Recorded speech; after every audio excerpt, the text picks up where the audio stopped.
What are the biggest challenges and the most fun about playing in the SEC? Biggest challenges is definitely the contact.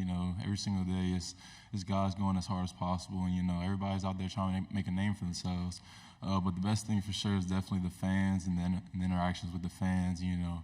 Whenever you go out there for the first time and you see and you hear the crowd roar, it's not words to even describe it. And I'm super stoked for the season this year. I'm just ready to get going.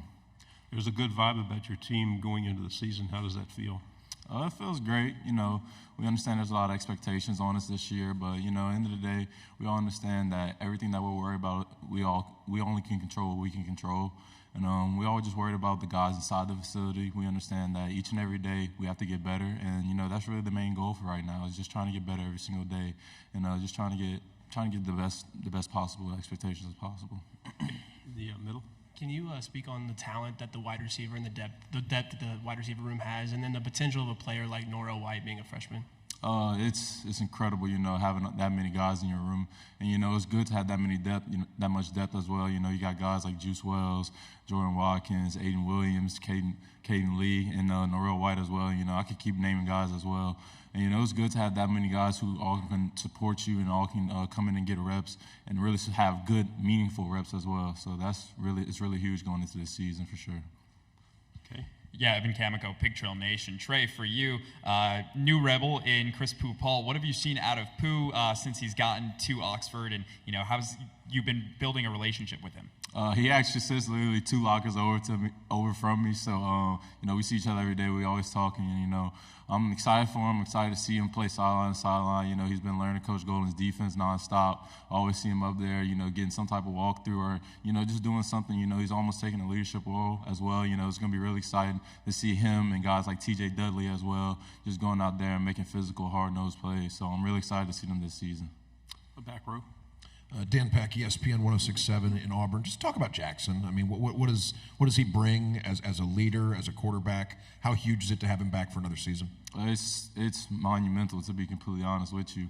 The biggest thing I've taken from him personally is his work ethic. The amount of work he puts in is really incredible. He doesn't stop working. We've been to LA a few times, already, just getting chemistry together with other receivers as well, with the young guys, just bringing guys together to do off the field activities as well. He's definitely taking a leadership role to the maximum. He goes in each and every day with the standard on his mind that this is the standard that we must live up to and that we must perform at. And I can't be any more excited for the season and more excited for him to be my QB and to be my leader as well. Front row. Eric Bailey with the Tulsa World. Oklahoma is going to make its first trip to Oxford this season. What can Oklahoma fans and Oklahoma's football team expect in their first trip? Definitely a great time for sure. High-intensity football game. A lot of loud fans for sure. It's definitely going to be packed out. And I'm excited for them to be coming to the conference, and I'm excited to have a game against them as well. Left side. Scott Kirk, WDAM. Just to add to the previous question back here, you guys had a lot of returners, this season. How huge is that, especially when there was a lot of talent? They could have gone pro or somewhere else. Mm-hmm. It's really great, to have guys you've been in a way in battle with, and to have guys who've been through the ups and downs of a football game. Football is definitely a momentum-based sport, and to have guys who have seen that momentum change up and down and still have the same perseverance is huge. And having those same veterans in a way, it's huge to have those guys come back, and only increases our chemistry with each other. Front row. AP Stedham, AP and Kelly, as we see it, syndicated radio. Trey, what needs to be done against the top echelon teams, for your side of the football? And then what makes it so much fun in a Lane Kiffin offensive system? Well, first and foremost, we just got to perform at the ability that we know that we can perform at. Go out there and execute our coaching game plans and going out there and doing what we're supposed to do. And it's incredible to be in Coach Kiffin's offense. Every single day he's always finding ways to get his playmakers the ball. So just being able in that type of offense and to have that type of opportunity is huge. It allows each and every one of us to showcase our abilities and our skills. So nothing but thankful for him for sure. Left side, fourth row. Trey, Bradley Davis with WAPT Sports in Jackson. I know Dayton was hurt that he wasn't going to be in this Madden or this this EA football game, getting those contested catch ratings right. But I know you had some pretty great catches last year yourself. Was that something y'all talked about, kind of going back and forth, like who's going to have the crazy catch today? We didn't talk about it too much. Once it got towards the end of the season, we started to look back in the season, see those crazy catches, and we were like, yeah, we're going crazy this year. But nah, our main goal, especially last year and even going into this year as a receiver room, is going out there and making our mark on the game and setting the tone. That's one thing that we always go into each game was setting the tone first from the jump. So we go into the season with the same mindset, just trying to be the most dominant unit on the field and be the most dominant players on the field, no matter if it's special teams or offense, no matter what it is. Left side.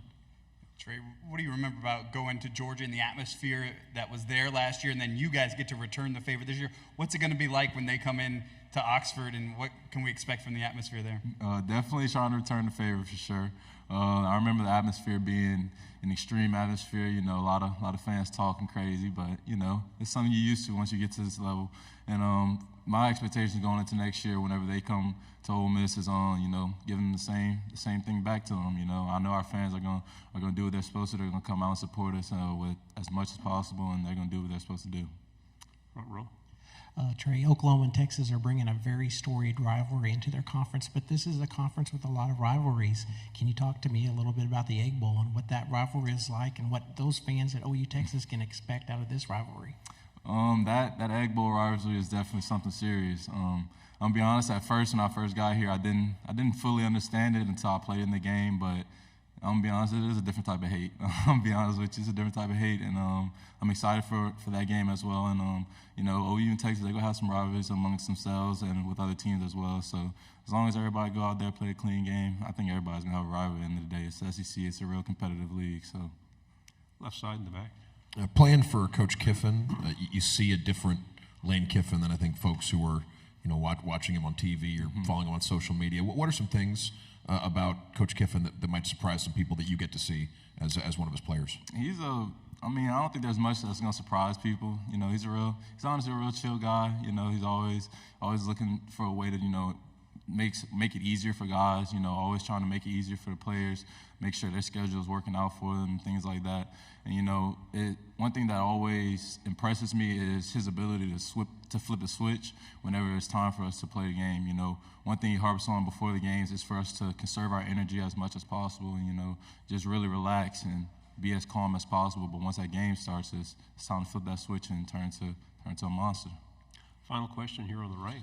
Trey, having an opportunity to be on the 2024 Reese's Senior Bowl watch list, what does that mean to you and maybe to you play your last college game in Mobile, Alabama? It's huge, to have that type of accolade and have that type of accomplishment to be and have that opportunity in front of me.